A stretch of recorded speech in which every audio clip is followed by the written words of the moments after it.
Dear students, আশা করি তোমরা সকলে ভালো আছো।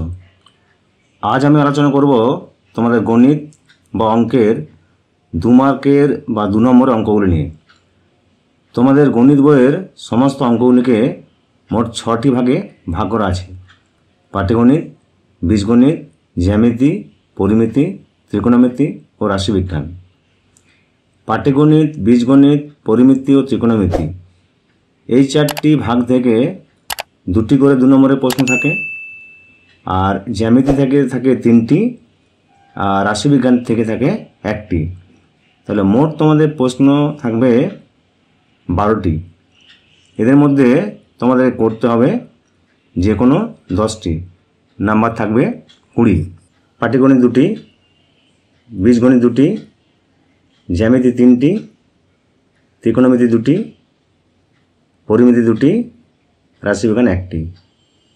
মোট 12টি করতে হবে তোমাদের যে কোনো 10টি, নাম্বার থাকবে 20। আজ আমি এই 2 নম্বরের গুরুত্বপূর্ণ অঙ্কগুলি তোমাদের সঙ্গে শেয়ার করব, যেগুলি তোমাদের টেস্ট পরীক্ষা ও মাধ্যমিক পরীক্ষার জন্য খুবই গুরুত্বপূর্ণ। তাই ভিডিওটি স্কিপ না করে শেষ পর্যন্ত দেখবে। যে সমস্ত স্টুডেন্টস আমার চ্যানেলটি এখনও সাবস্ক্রাইব করনি, তারা অবশ্যই চ্যানেলটিকে সাবস্ক্রাইব করে নেবে এবং পাশে থাকা বেল আইকনটি প্রেস করে রাখবে। তাহলে গুরুত্বপূর্ণ সাজেশন ভিডিওগুলি তোমরা সঠিক সময় পেয়ে যাবে। এখন তাহলে আমি শুরু করছি তোমাদের 2 নম্বরের গুরুত্বপূর্ণ অঙ্কগুলি। প্রথমে রয়েছে শতকরা বার্ষিক সরল সুদের হার কত হলে কোনো টাকার 6 বছরের সুদ আসলের 3/8 বা 3/8 অংশ হবে, তা নির্ণয় করো। এই অঙ্কটি 3/8 বা 3/8 জায়গায় 2/5, 1/6, 7/8 যে কোনো অংশ থাকতে পারে, কিন্তু তোমরা একই নিয়মে অঙ্কটি করতে পারবে। পরের 2 নম্বর অঙ্কটি আছে বার্ষিক 5% চক্রবৃদ্ধি হার সুদে কিছু টাকার 2 বছরের চক্রবৃদ্ধি সুদ 615 টাকা হলে আসল নির্ণয় করো।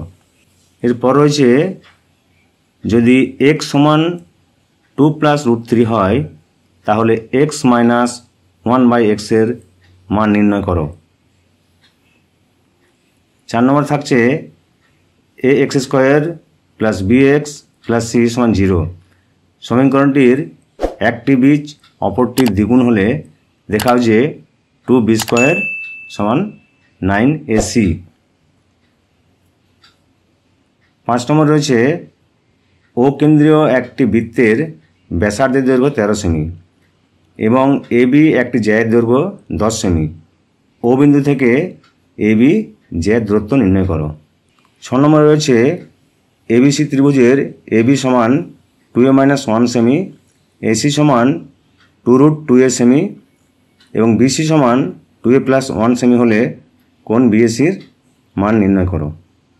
7 নম্বর রয়েছে একটি লম্ববৃত্তাকার শঙ্কুর আয়তন এবং পার্শ্বলের ক্ষেত্রফলের সংখ্যামান সমান। শঙ্কুটির উচ্চতা এবং ব্যাসার্ধের দৈর্ঘ্য যথাক্রমে h একক এবং r একক হলে 1/h² + 1/r² এর মান নির্ণয় করো।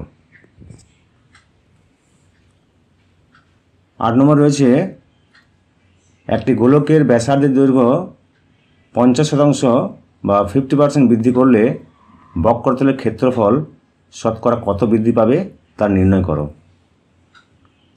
নম্বর 9 রয়েছে একটি ত্রিভুজের 2টি কোণের পরিমাপ 65 ডিগ্রি 56 মিনিট 55 সেকেন্ড এবং 64 ডিগ্রি 3 মিনিট 5 সেকেন্ড হলে তৃতীয় কোণটির বৃত্তীয় মান নির্ণয় করো।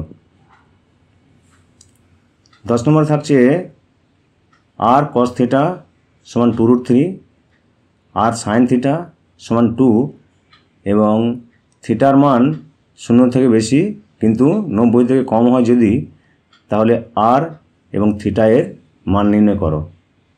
11 নম্বর রয়েছে যদি u1 = x1 - 25/10, sigma f1 u1 = 20 এবং সিগমা f1 সমান 100 হয় তাহলে x বার এর মান নির্ণয় করো। শেষ অঙ্কটি রয়েছে ABCD আয়তাকার চিত্রের অভ্যন্তরে ও বিন্দুটি এমনভাবে অবস্থিত যে OB সমান 6 সেমি, OD সমান 8 সেমি এবং OA সমান 5 সেমি হয়, তাহলে OC এর দৈর্ঘ্য নির্ণয় করো। যদি তোমাদের ভিডিওটি ভালো লাগে তাহলে লাইক করবে। যে কোনো প্রশ্নের জন্য তোমরা কমেন্ট বক্সে লিখে জানাবে। আর গুরুত্বপূর্ণ সাজেশন ভিডিওগুলো পাওয়ার জন্য চ্যানেলটিকে তোমরা অবশ্যই সাবস্ক্রাইব করে রাখবে।